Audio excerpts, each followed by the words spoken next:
Hello दोस्तों, नमस्कार। भारतीय अर्थव्यवस्था एवं नीतिगत आयाम यानी Indian economy policy of dimension से संबंधित भारतीय अर्थव्यवस्था से संबंधित सभी क्वेश्चनों को हम एनालिसिस करेंगे। तो उससे पहले प्लीज़ आप लोग वीडियो को लाइक कीजिए, शेयर कीजिए, सब्सक्राइब कीजिए। तो भारतीय अर्थव्यवस्था से संबंधित आज हमारा टॉपिक है नेशनल इनकम यानी राष्ट्रीय आय से संबंधित सभी क्वेश्चनों को एनालिसिस करेंगे। तो उससे पहले प्लीज़ आप लोग वीडियो को लाइक कीजिए, शेयर कीजिए। तो चलिए स्टार्ट करते हैं। आज का हमारा पहला क्वेश्चन है, किस राष्ट्रीय स्वास्थ्य नीति में स्वास्थ्य व्यय को जीडीपी, ठीक है, ग्रॉस डोमेस्टिक प्रोडक्ट का 2.5% तक वृद्धि करने की संस्तुति की गई है? तो इसका राइट आंसर हो जाएगा राष्ट्रीय स्वास्थ्य नीति 2017। आपका पहला इसका राइट आंसर हो जाएगा। आप देख सकते हैं स्वास्थ्य और परिवार कल्याण मंत्रालय द्वारा 15 मार्च 2017 को भारत की तीसरी राष्ट्रीय स्वास्थ्य नीति की घोषणा की गई थी। राष्ट्रीय स्वास्थ्य नीति 2017 के एक महत्वपूर्ण घटक के रूप में जन स्वास्थ्य व्यय को समयबद्ध ढंग से जीडीपी का 2.5% तक बढ़ाने का प्रस्ताव किया गया है और नई राष्ट्रीय स्वास्थ्य नीति का लक्ष्य सभी उम्र के लोगों को निवारक एवं प्रोत्साहन स्वास्थ्य जो है देखभाल दिशा निर्देश के माध्यम से स्वास्थ्य एवं कल्याण के उच्चतम संभव स्तर को प्रदान करना एवं इसमें किसी भी प्रकार की वित्तीय कठिनाई को दूर करना है। उल्लेखनीय है कि भारत की प्रथम स्वास्थ्य नीति 1983 में जबकि दूसरी स्वास्थ्य नीति 2002 में लॉन्च की गई थी। अगला क्वेश्चन हमारा, सकल राष्ट्रीय उत्पाद एवं सकल घरेलू उत्पाद का अंतर बराबर है। ठीक है, तो सकल राष्ट्रीय उत्पाद और सकल घरेलू उत्पाद का जो अंतर बराबर है वो है विदेशी से, ठीक है, विदेशों से प्राप्त शुद्ध आय, यानी सी इसका राइट आंसर हो जाएगा। आप देख सकते हैं सकल राष्ट्रीय उत्पाद एवं सकल घरेलू उत्पाद का जो अंतर है वो विदेशों से प्राप्त शुद्ध संपत्ति या आय के बराबर होता है। इसे इस सूत्र से व्यक्त कर सकते हैं, जैसे घरेलू आय में से शेष विश्व से निवल प्राप्ति को अगर हम माइनस कर देंगे तो हमारी राष्ट्रीय उत्पाद हमारा निकल जाता है, और घरेलू घरेलू आय में से राष्ट्रीय उत्पाद को अगर हम माइनस करेंगे तो शेष विश्व से जो निवल प्राप्ति होती है हमें वो हमें प्राप्त हो जाता है। अगला है हमारा, निम्नलिखित में से कौन सा समायोजित सकल आय एजीआर की परिभाषा के अंतर्गत आता है?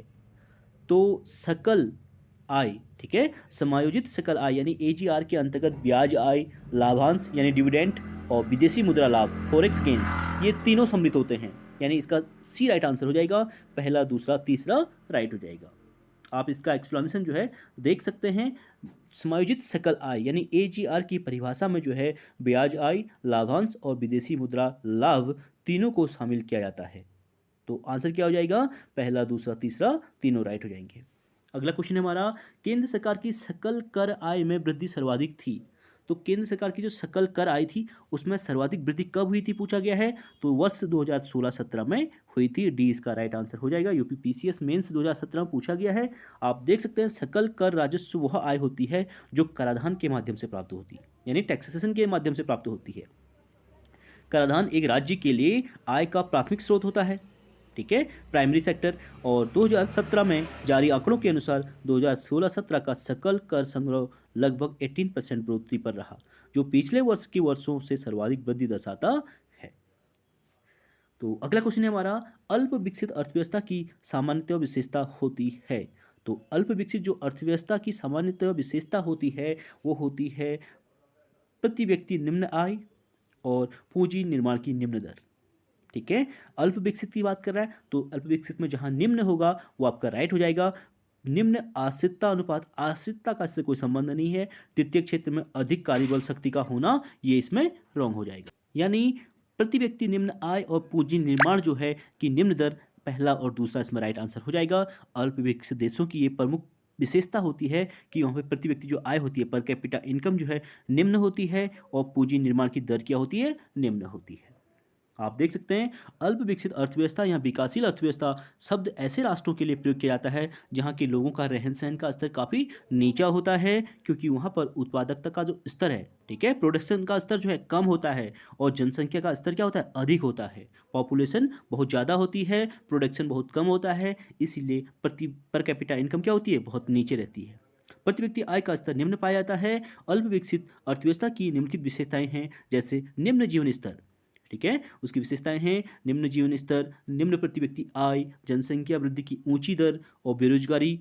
ठीक है, बेरोजगारी प्रमुख विशेषता होती है इनकी। पूंजी निर्माण की निम्न दर होती है। परिसंपत्तियों का दोषपूर्ण वितरण, ठीक है, दोषपूर्ण वितरण होता है। और अर्थव्यवस्था में कृषि क्षेत्र जो प्राथमिक क्षेत्र का आधिपत्य होता है, कृषि क्षेत्र, ठीक है, जो प्राइमरी सेक्टर होता है यानी कृषि क्षेत्र होता है, उसमें अधिक से अधिक लोग लगे रहते हैं।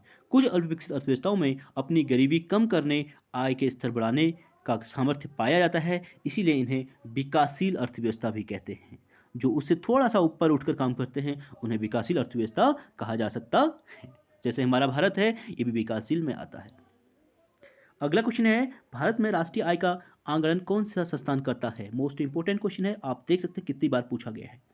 तो भारत में जो राष्ट्रीय आय, नेशनल इनकम का जो गणना करता है, ठीक है, वो CSO, केंद्रीय सांख्यिकी संगठन, बी इसका राइट आंसर हो जाएगा। आप देख सकते हैं प्रश्नकाल में भारतीय राष्ट्रीय आय का अनुमान जो है केंद्रीय सांख्यिकी संगठन CSO के द्वारा किया जाता था, जिसकी स्थापना 2 मई 1951 में हुई थी। यद्यपि इसका प्रारंभ जो है 1949 में एक सांख्यिकीय इकाई के रूप में किया गया था, लेकिन वर्तमान में राष्ट्रीय आय की गणना राष्ट्रीय सांख्यिकी कार्यालय NSO द्वारा किया जा रहा है। ये इंपॉर्टेंट है, इसे अंडरलाइन करेंगे आप लोग। और प्रोफेसर PC महालनोबिस की संस्तुति पर 1950 ईस्वी में राष्ट्रीय आय जो है प्रतिदर्श सर्वेक्षण NSS, ठीक है, राष्ट्रीय प्रतिदर्श सर्वेक्षण NSS की स्थापना भारत सरकार के वित्त मंत्रालय में की गई थी। और 1970 में इसका पुनर्गठन किया गया, जो 1971 में यह राष्ट्रीय प्रतिदर्श सर्वेक्षण संस्थान NSSO बन गया। जबकि भारतीय सांख्यिकी संस्थान ISI अनुसंधान, शिक्षण एवं सांख्यिकीय के अनुप्रयोग, प्राकृतिक विज्ञान एवं सामाजिक विज्ञान के प्रति समर्पित एक अद्वितीय संस्था है। और 29 जून को राष्ट्रीय सांख्यिकी दिवस भी मनाया जाता है। अगला क्वेश्चन है, राष्ट्रीय आय का अनुमान लगाने वाली संस्था है, ठीक है, तो राष्ट्रीय आय का अनुमान लगाने वाली संस्था हो जाएगी केंद्रीय सांख्यिकी संगठन, यानी ए इसका राइट आंसर हो जाएगा। अगला क्वेश्चन है हमारा, निम्नलिखित राज्यों को वर्ष 1998 से 1999 की जो प्रति व्यक्ति आय का अवरोही क्रम लगाने की बात कर रहा है, ठीक है, किस स्टेट में पर कैपिटा इनकम जो है किस प्रकार थी, उसे अवरोही क्रम, अवरोही ज़्यादा से कम। तो इसे देख लेते हैं, इसका डी राइट आंसर हो जाएगा। ठीक है, सबसे पहले महाराष्ट्र, महाराष्ट्र के बाद आपका पंजाब आ जाएगा, पंजाब के बाद आपका गुजरात आ जाएगा, गुजरात के बाद अंत में आपका उत्तर प्रदेश आ जाएगा। आप इस प्रकार देख सकते हैं महाराष्ट्र की जो पर कैपिटा इनकम थी कितनी थी 19, ठीक है, 1,91,736 थी। गुजरात की 1,95,845 थी। पंजाब की 1,54,313 थी और उत्तर प्रदेश की, ठीक है, 66,512 थी। अगला क्वेश्चन है हमारा, निम्न कारणों से कौन सा कारण भारत के प्रति व्यक्ति वास्तविक आय में धीमी बढ़त के लिए मुख्य रूप से उत्तरदायी है? तो धीमी बढ़त के लिए उत्तरदायी कारण कौन कौन से हो सकते हैं? तो जनसंख्या में तेज वृद्धि, मूल्यों में भारी बढ़त और कृषि एवं औद्योगिक क्षेत्रों के विकास में धीमी गति, बिल्कुल तीनों राइट स्टेटमेंट रहेंगे। विदेशी विनिमय की अनुपलब्धता का संबंध इससे नहीं है, इसलिए पहला, दूसरा और तीसरा इसका राइट आंसर हो जाएगा। आप देख सकते हैं पर कैपिटा इनकम, प्रति व्यक्ति वास्तविक आय में धीमी बढ़त के लिए मुख्य रूप से उत्तरदायी रहा है, और जनसंख्या में तेज वृद्धि रहा है, और कृषि तथा औद्योगिक क्षेत्रों के विकास में धीमी गति और बेरोजगारी में वृद्धि, ये सभी इसके कारण रहे हैं। आर्थिक समीक्षा 2020 और 21 के अनुसार वर्ष 2020-21, ठीक है, प्रति व्यक्ति निवल शुद्ध राष्ट्रीय आय स्थिर मूल्यों पर जो है 2011-12 के अनुसार 86,456 है, और चालू मूल्यों पर की बात करें तो यहाँ पर 1,26,968 है। स्थिर मूल्यों पर है 86,456, और चालू मूल्यों की बात करें तो यहाँ पर 1,26,968 है। अगला क्वेश्चन है हमारा, भारत में निम्नलिखित 4 प्रमुख क्षेत्रों से बचत का उदय होता है। वो 4 क्षेत्र कौन कौन से हैं? तो इसका चारों राइट हो जाएंगे। गृहस्थ क्षेत्र हो जाएगा आपका, ठीक है, घरेलू क्षेत्र, निजी निगम क्षेत्र हो जाएगा, सार्वजनिक निगम या अन्य लोक उपक्रम, और सरकार। ये चारों इसमें राइट स्टेटमेंट हो जाएंगे, यानी सी इसका राइट आंसर हो जाएगा, पहला, दूसरा, तीसरा, चौथा। आप देख सकते हैं प्रश्नकाल के दौरान भारत में सकल घरेलू बचत में उपयुक्त क्षेत्रों का योगदान का अवरोही क्रम इस प्रकार है। सबसे पहले गृहस्थ क्षेत्र आएगा, उसके बाद निजी निगम क्षेत्र आएगा, उसके बाद सार्वजनिक निगम आएगा, और अंत में अन्य लोक उपक्रम और सरकारी क्षेत्र आएंगे। और आर्थिक समीक्षा 2020-21 के अनुसार वर्ष 2018-19 के दौरान भारतीय अर्थव्यवस्था में सकल घरेलू बचत जो हुई थी GDP के प्रतिशत में, ठीक है, 30% रही, जिसमें सर्वाधिक योगदान घरेलू क्षेत्र का 18% रहा। जबकि उसके बाद क्रमशः निजी निगम क्षेत्र का 10% और सार्वजनिक क्षेत्र का 1.5% रहा। अगला है, भारत के संदर्भ में विकास की हिंदू दर का विचार किसने दिया? Most important question PGT TG ने पूछा गया है। तो विकास की हिंदू दर का जो विचार दिया था वो दिया था राजकृष्ण के द्वारा। ए इसका राइट आंसर हो जाएगा। आप देख सकते हैं भारत के संदर्भ में विकास की हिंदू दर का जो विचार प्रोफेसर राजकृष्णा ने वर्ष 1981 में दिया था। प्रोफेसर राजकृष्णा का मानना था कि भारतीय अर्थव्यवस्था निम्न आर्थिक समृद्धि के संतुलन जाल में उलझ कर रह गई है, जो 3.5% प्रति वर्ष की समृद्धि दर थी। अर्थव्यवस्था की अंतर्निहित अपरिवर्तनीयता का यह सूचक हिंदू जीवन शैली के ही समान थी। प्रोफेसर राजकृष्णा का यह विश्लेषण स्वतंत्रता के पश्चात भारत के प्रथम 3 दशकों की समृद्धि दरों पर आधारित था, जो कि वर्ष 1950 और 1980 बीच जो औसतन रहा था 3.5% था। अगला है, राष्ट्रीय आय समिति के अध्यक्ष थे। तो राष्ट्रीय आय समिति जो थी, कमेटी थी, इसके अध्यक्ष पीसी महालनोबिस को बनाया गया था। बी इसका राइट आंसर हो जाएगा। आप देख सकते हैं अगस्त 1949 में पीसी महालनोबिस की अध्यक्षता में राष्ट्रीय आय का गठन किया गया था और इस समिति के मुख्य सलाहकार प्रोफेसर साइमन कुजनेट्स थे। इंपॉर्टेंट है, इसे अंडरलाइन कर सकते हैं आप लोग, प्रोफेसर साइमन कुजनेट्स। और इस समिति के अन्य सदस्य गॉडगिल एवं प्रोफेसर VKRV राव थे। इस समिति ने अपनी पहली रिपोर्ट 1951 में तथा अंतिम रिपोर्ट 1954 में दी थी। और वर्तमान में भारत में राष्ट्रीय आय का जो अनुमान है राष्ट्रीय सांख्यिकी कार्यालय NSO के द्वारा किया जा रहा है, जबकि पूर्व में यह कार्य केंद्रीय सांख्यिकी संगठन CSO के द्वारा किया जा रहा था। अभी CSO और NSO को मर्ज कर दिया गया है, उसकी जगह NSO बना दिया गया है। अगला हमारा, राष्ट्रीय आय की गणना होती है। तो राष्ट्रीय आय की गणना हमेशा जो है प्रचलित एवं स्थिर दोनों कीमतों पर होती है। बी इसका राइट आंसर हो जाएगा। आप देख सकते हैं राष्ट्रीय आय की गणना प्रचलित एवं स्थिर दोनों कीमतों पर होती है। चालू कीमत पर राष्ट्रीय आय की गणना के अंतर्गत एक दिए गए वर्ष के उत्पादों को उसी वर्ष की कीमतों के आधार पर मापा जाता है और इस माप में कीमतों के उतार चढ़ाव सम्मिलित रहते हैं, जिससे यह राष्ट्रीय आय की वास्तविक माप नहीं करता है। इसीलिए स्थिर कीमतों पर राष्ट्रीय आय की जो गणना एक दिए गए वर्ष के उत्पादों की माप के आधार पर वर्ष की कीमतों पर की जाती है और आधार वर्ष की कीमतों को आधार वर्ष के लिए साथ ही उसके पश्चात अन्य वर्षों के लिए स्थिर मान लिया जाता है, अतः यह कीमतों के उतार चढ़ाव को दूर कर देता है। इसीलिए यह आय में होने वाली वास्तविक परिवर्तन को व्यक्त करती है। किसी अर्थव्यवस्था की आर्थिक समृद्धि की माप जो है स्थिर कीमतों पर ही की जाती है, न कि चालू कीमतों पर। अगला क्वेश्चन है हमारा, निम्नलिखित वक्तव्यों पर विचार कीजिए, नीचे दिए गए कूट से उत्तर चयन कीजिए। तो देख लेते हैं। कथन है आर्थिक विकास के लिए एक बहुआयामी उपागम की आवश्यकता होती है। बिल्कुल राइट स्टेटमेंट है भाई, आर्थिक विकास के लिए एक बहुआयामी, ठीक है, मल्टी डायमेंशनल जो है उपागम की आवश्यकता होती है। और वर्तमान भारत सरकार मुख्यतः सूक्ष्म आर्थिक विषयों पर ध्यान केंद्रित कर रही है। वर्तमान भारत सरकार सूक्ष्म आर्थिक विषयों पर नहीं कर रही है भाई, ठीक है, व्यापक स्तर पर कर रही है। तो इसलिए कारण इसका रॉन्ग हो जाएगा, तो इसका सी राइट स्टेटमेंट हो जाएगा, यानी ए सही है परंतु आर क्या है, गलत है।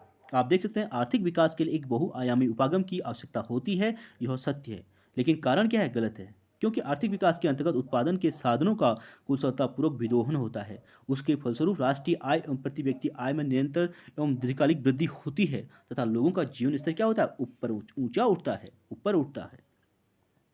अगला है कथन, हमारा क्वेश्चन है पिछले 15 वर्षों में भारतीय अर्थव्यवस्था ऊंची औसत सकल राष्ट्रीय उत्पाद वृद्धि दर पर पहुंच गई है, ठीक है, पिछले 15 वर्षों में, और इस अवधि में बचत अनुपात में निरंतर वृद्धि हुई है। बिल्कुल दोनों स्टेटमेंट राइट हो जाएंगे, यहाँ पे ए और आर दोनों सही हैं, आर ए की सही व्याख्या करता है, क्योंकि पिछले 15 वर्षों में भारतीय अर्थव्यवस्था ने लगभग 5.5 से 6% की औसत वृद्धि दर के स्तर को छुआ है। अगला है हमारा, भारतवर्ष में विनिवेश अर्थव्यवस्था के उदारीकरण की प्रक्रिया का एक समाहित अंग है और कारण है इससे प्राप्त आय को राज्य द्वारा घोषित नीति के अनुसार उपयोग में लाया जा रहा है, ठीक है, उपयोग में लाया जा रहा है। तो यहाँ पे भारतवर्ष में विनिवेश अर्थव्यवस्था के उदारीकरण की प्रक्रिया का एक समाहित अंग है। बिल्कुल, जब LPG 1991 में हमने अपनाई थी तो इसलिए कथन इसका राइट है, लेकिन इसमें इससे प्राप्त आय को राज्य द्वारा घोषित नीति के अनुसार उपयोग में लाया जा रहा है, ठीक है, ये इसमें रॉन्ग हो जाएगा। जो प्राप्त आय है वो राज्य द्वारा घोषित नीति के अनुसार उपयोग में नहीं लाया जा रहा है, इसलिए कारण इसमें रॉन्ग हो जाएगा, यानी ए सही है और आर गलत है, सी इसका राइट आंसर हो जाएगा। आप देख सकते हैं भारतवर्ष में विनिवेश प्रक्रिया अर्थव्यवस्था के उदारीकरण प्रक्रिया का एक समाहित अंग है, ये क्या सत्य है, और इसी नीति के तहत सरकार ने सार्वजनिक क्षेत्र के सभी उपक्रमों में अंशधारिता घटाने का निर्णय किया है। और सार्वजनिक क्षेत्रों की अंशधारिता या प्रतिभूतियां निजी क्षेत्रों को बेच रही है, दिए गए प्रश्न का कारण क्या है? इससे प्राप्त आय को राज्य द्वारा घोषित नीति के अनुसार उपयोग में लाया जा रहा है, यह सत्य नहीं है, क्योंकि सरकार घोषित नीति के विपरीत भी उस धन का उपयोग कर रही है जिसे निजी क्षेत्रों को बेचा जा रहा है। अगला क्वेश्चन है हमारा, अवमूल्यन तब अधिक कारगर होता है जब, ठीक है, अवमूल्यन, डिवैल्यूएशन, अवमूल्यन कब कारगर होता है? जब विदेशों में निर्यात मांग की लोच अधिक हो। विदेशों में जो निर्यात मांग की लोच क्या होती है? अधिक होती है, तब अवमूल्यन कारगर यानी लाभकारी होता है। ए इसका राइट आंसर हो जाएगा। आप देख सकते हैं इसका एक्सप्लेनेशन, अवमूल्यन तब अधिक कारगर होता है जब विदेशों में निर्यात मांग की लोच अधिक होती है। अवमूल्यन का अर्थ है देश की मुद्रा के बाह्य मूल्य को कम करना, और जब अवमूल्यन किया जाता है तो देश की मुद्रा की जो आंतरिक क्रय शक्ति में कोई परिवर्तन नहीं होता है। ठीक है, आप देख सकते हैं जब डिवैल्यूएशन होता है, अवमूल्यन होता है, तो देश की मुद्रा की जो आंतरिक यानी अंदर, ठीक है, क्रय शक्ति, परचेजिंग पावर में कोई परिवर्तन नहीं होता है, जबकि देश की मुद्रा के बाह्य मूल्यों में अन्य देशों की मुद्राओं की अपेक्षा कमी हो जाती है। इसके परिणाम स्वरूप देश के आयात की घरेलू कीमत बढ़ जाने से आयात कम होगा और निर्यात सस्ते हो जाने से निर्यात अधिक होता है। अवमूल्यन करने वाले देश के भुगतान शेष पर अवमूल्यन के प्रावधानों का पाया जाना निर्यात और आयात बाजारों में मांग और पूर्ति कीमत लोचों पर निर्भर करता है। इसीलिए अभी मोदी गवर्नमेंट ने डिवैल्यूएशन किया था।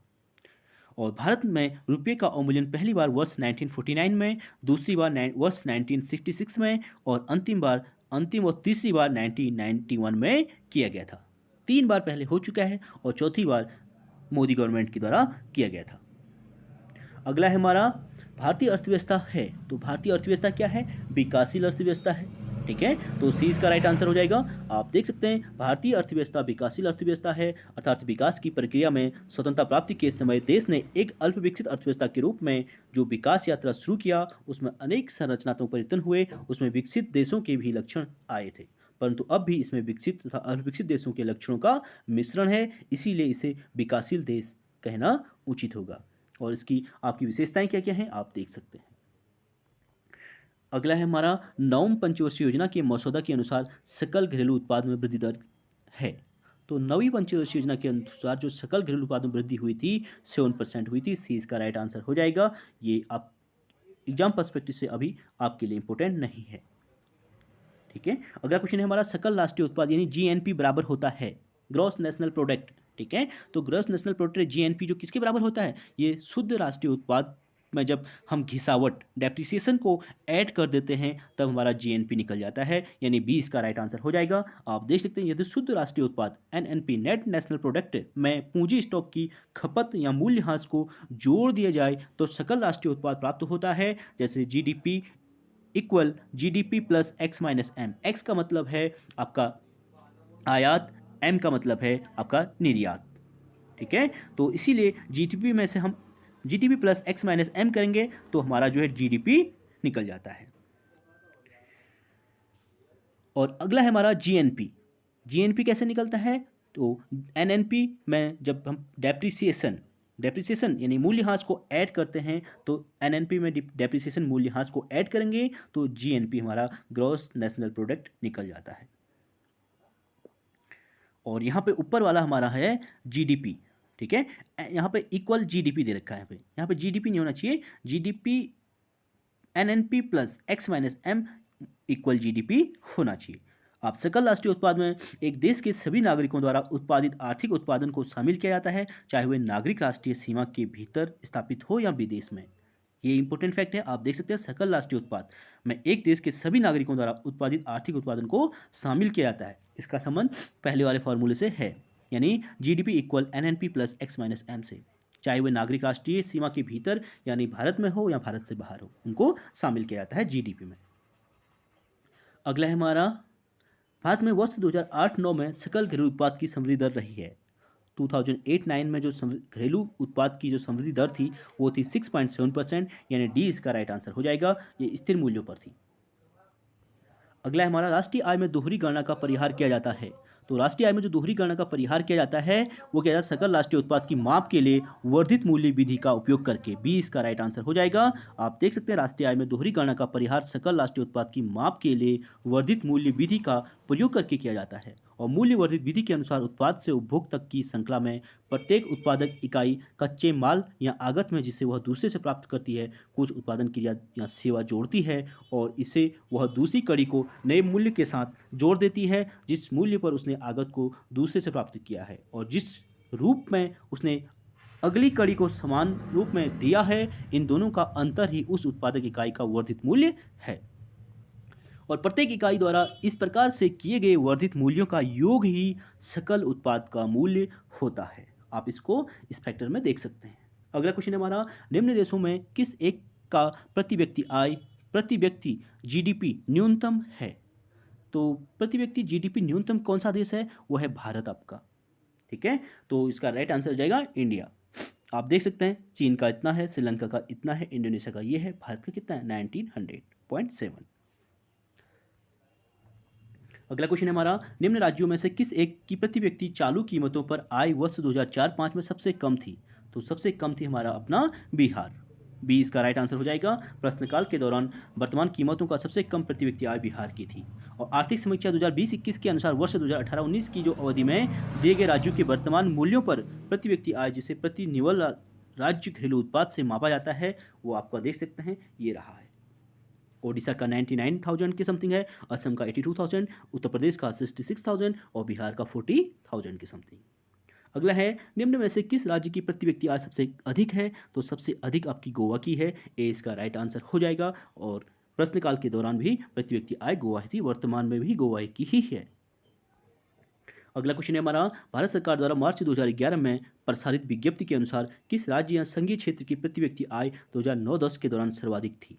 ठीक है, यूनियन टेरिटरी की बात कर रहा है, तो इसका राइट आंसर हो जाएगा आपका सी, गोवा। अगला है हमारा, राष्ट्रीय आय का सामान्य रूप से अर्थ है। तो राष्ट्रीय आय का सामान्य रूप से जो अर्थ है वो क्या है? साधन लागत पर जो शुद्ध राष्ट्रीय उत्पाद निकलता है उसी को नेशनल इनकम कहा जाता है।